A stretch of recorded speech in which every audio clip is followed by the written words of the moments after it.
आप देख पा रहे हैं कि 17 छिक्के 102 और 2 इधर जाएगा तो 120 यानी 12 से गुणा हो रही है, सीधी-सीधी बात है। आपको दिख रहा होगा 17 छिक्के 102 यानी मैं 12 से गुणा करूँगा या 120 से गुणा करूँगा तो मैंने ट्रेन का ये पता कर लिया कि ट्रेन 4 एकम 4 और 3 7/4 घंटे में कितनी दूरी चलेगी, ये पता कर लिया। आपने कहा जी ये कितने से गुणा करने पे आ रहा है? 120 से। इसको 120 से गुणा करा तो कितना आ गया? तो आपने कहा 210 किलोमीटर आ जाएगा। 210 किलोमीटर आ जाएगा ट्रेन।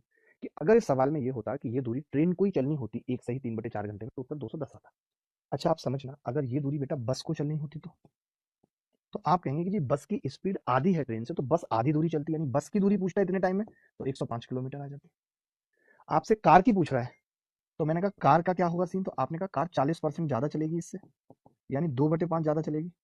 तो 105 का 2/5 कोई बच्चा बता सकता है? 42 होगा। और अगर 42 ज्यादा चलेगी तो उत्तर होगा 147 किलोमीटर। तो अब हमने दूरी में ही खेल दिया और उत्तर आ गया 147 किलोमीटर। ठीक है, आप देख पा रहे हैं कि 17 छिक्के 102 और 2 इधर जाएगा तो 120 यानी 12 से गुणा हो रही है, सीधी-सीधी बात है। आपको दिख रहा होगा 17 छिक्के 102 यानी मैं 12 से गुणा करूँगा या 120 से गुणा करूँगा तो मैंने ट्रेन का ये पता कर लिया कि ट्रेन 4 एकम 4 और 3 7/4 घंटे में कितनी दूरी चलेगी, ये पता कर लिया। आपने कहा जी ये कितने से गुणा करने पे आ रहा है? 120 से। इसको 120 से गुणा करा तो कितना आ गया? तो आपने कहा 210 किलोमीटर आ जाएगा। 210 किलोमीटर आ जाएगा ट्रेन। कि अगर इस सवाल में ये होता कि ये दूरी ट्रेन को ही चलनी होती 1 सही 3/4 घंटे में तो उत्तर 210 आता।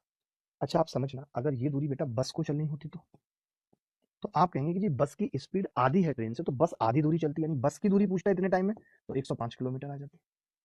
आपसे कार की पूछ रहा है तो मैंने कहा कार का क्या होगा सीन, तो आपने कहा कार 40% ज्यादा चलेगी इससे, यानी 2/5 ज्यादा चलेगी। तो 105 का 2/5 कोई बच्चा बता सकता है? 42 होगा। और अगर 42 ज्यादा चलेगी तो उत्तर होगा 147 किलोमीटर। तो अब हमने दूरी में ही खेल दिया और उत्तर आ गया 147 किलोमीटर।